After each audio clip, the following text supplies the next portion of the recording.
రోగం ఉన్నది. రోగం ఉంటే కదా స్వస్థపరచాలా. రోగం లేకపోతే, రోగం ఉన్నవారికి వైద్యుడు అవసరము, ఆరోగ్యంగా ఉన్న వారికి వైద్యుడు అవసరం లేదు కదా.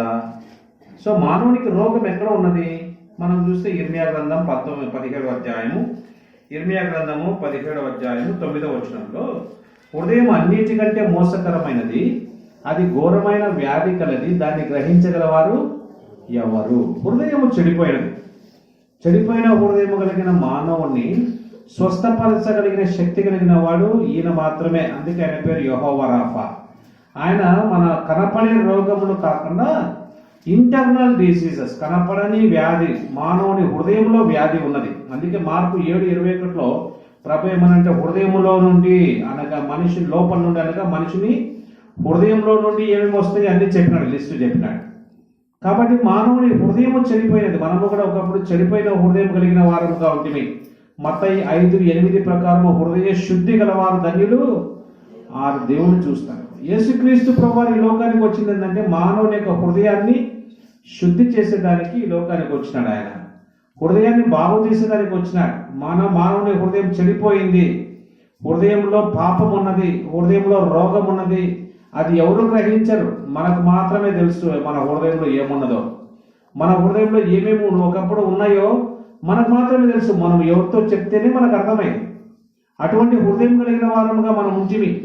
అయితే ప్రభువైన యేసుక్రీస్తు వారు మన నిమిత్తము ఆయన కలవరిలో ఆయన సైనికులలో ఒకడు ఈటతో, యోహాను సువార్త 19వ అధ్యాయము 34వ వచనము, సైనికులో ఒకడు ఈటతో పక్కలో పొడవగా రక్తము నీళ్లును కారెను అని రాయబడింది. అంటే మనము చెడిపోయిన హృదయం గల వారమైన మనలను బాగు చేయటకు యేసుక్రీస్తు ప్రభువారి పక్కలో బల్లెపు పోటు పొడవబడింది.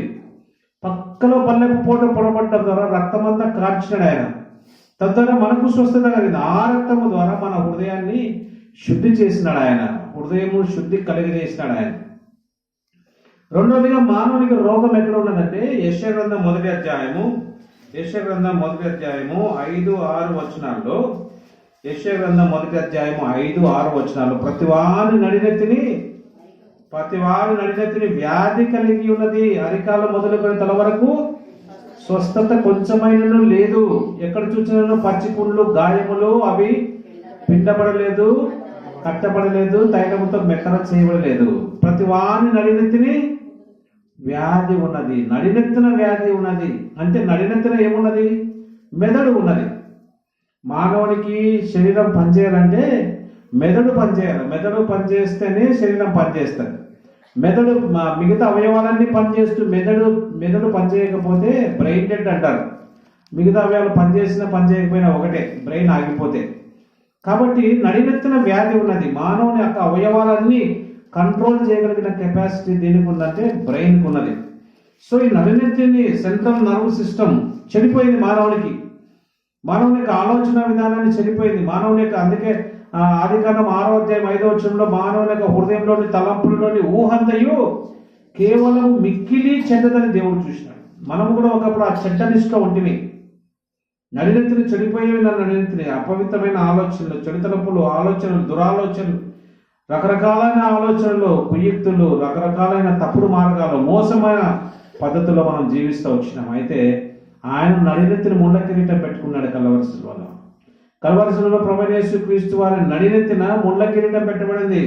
తద్వారా ఆయన మన నడినెత్తిని బాగు చేయుటకు ఆయన నడినెత్తిన ముళ్ళ కిరీటం పెట్టబడి మన కొరకు రక్తం కార్చి ప్రాణం పెట్టాడు. మొట్టమొదటిగా మనము ఈ యొక్క నడినెత్తి చెడిపోవడం ద్వారా అరికాలం మొదలుకొని తల వరకు స్వస్థత కొంచెమైన లేదు. ప్రభువైన యేసుక్రీస్తు వారు అరికాలం మొదలుకొని తల వరకు కొరడా దెబ్బలు, రక్తమంతా చిందించాడు. శరీరంలో ఏ భాగము కూడా హింసింపబడలేదు అని దానికి లేదు. ప్రతి దగ్గర గాయపరచబడ్డాడు ఆయన, హింసింపబడ్డాడు, అవమానపరచబడ్డాడు.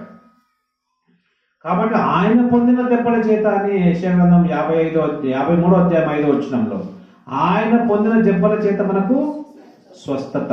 ఆయన స్వస్థపరిచే యెహోవా. ఏ విధంగా స్వస్థపరిచాడంటే, తన ప్రియ కుమారుడు ప్రభువైన యేసుక్రీస్తు వారిని గాయపరిచినాడు కలవరిశిలలో.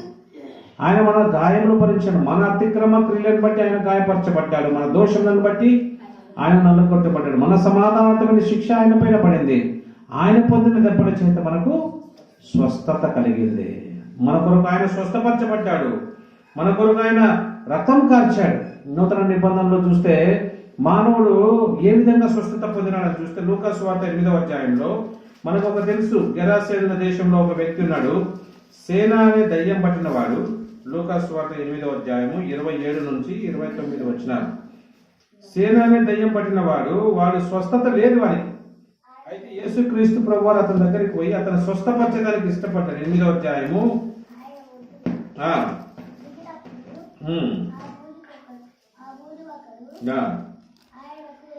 ఆయనకు ఎదురుగా వచ్చిన వాడు దయ్యమును పట్టిన వాడే బహుకాలం నుండి బట్టలు కట్టుకొనక సమాధులలోని గాని ఇంటిలో ఉండువాడు కాదు.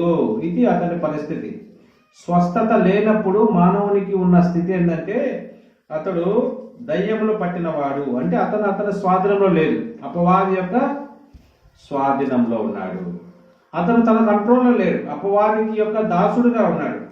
తర్వాత అయితే బహుకాలం నుండి బట్టలు కట్టుకొనలేదు, అంటే అతని బట్టలు కట్టుకొని దిగంబరుడుగా సంచరిస్తున్నాడు. అంటే అవమానములు తన మానము కప్పుకొనలేని స్థితిలో అతను ఉన్నాడు. అంటే మంచేదో చెడేదో తెలియలేని స్థితిలో అతను ఉన్నాడు. అంటే బట్టలు కట్టుకోవాలా, బట్టలు కట్టుకోకూడదా, ఎలా జీవించాలా అనేది తనకు అర్థం కావడం లేదు. ఎందుకంటే అతను తన స్వాధీనంలో లేడు. అతను బట్టలు కట్టుకునక బహుకాలం నుండి బట్టలు కట్టుకుని సమాధులలోనే కానీ ఇంటిలో నుండివాడు కాదు. సమాధులలో వాసము చేసేవాడు. సమాధులలో ఏముంటుంది? దుర్వాసన ఉంటుంది. సమాధులలో ఏముంటుంది? చచ్చినట్టు ఉంటుంది. అంటే చచ్చిన వారితో సహవాసము, దుర్వాసన కలిగిన జీవితము. అంటే అతని యొక్క ఇంటిలో ఉండకుండా సమాధులలో వాసం చేసేవాడు, అపవిత్ర ఆత్మతో నివాసం చేసేవాడు. అతని యొక్క పొజిషన్ అది.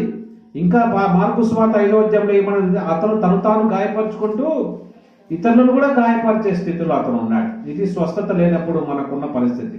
మనల్ని మనం దుఃఖపరుచుకుంటూ, అంటే మనల్ని మనం గాయపరుచుకుంటూ మన ద్వారా ఇతరులు కూడా బాధపడేవారు, దుఃఖపడేవారు.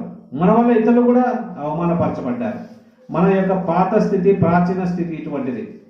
స్వస్థత లేనప్పుడు మనము అపవాది సంబంధము కాబట్టి, స్వస్థత లేనప్పుడు బట్టలు పట్టుకునే స్థితిలో లేకుండా అవమానకరమైన స్థితిలో, మంచి చెడ ఎరగలేని పరిస్థితిలో మనం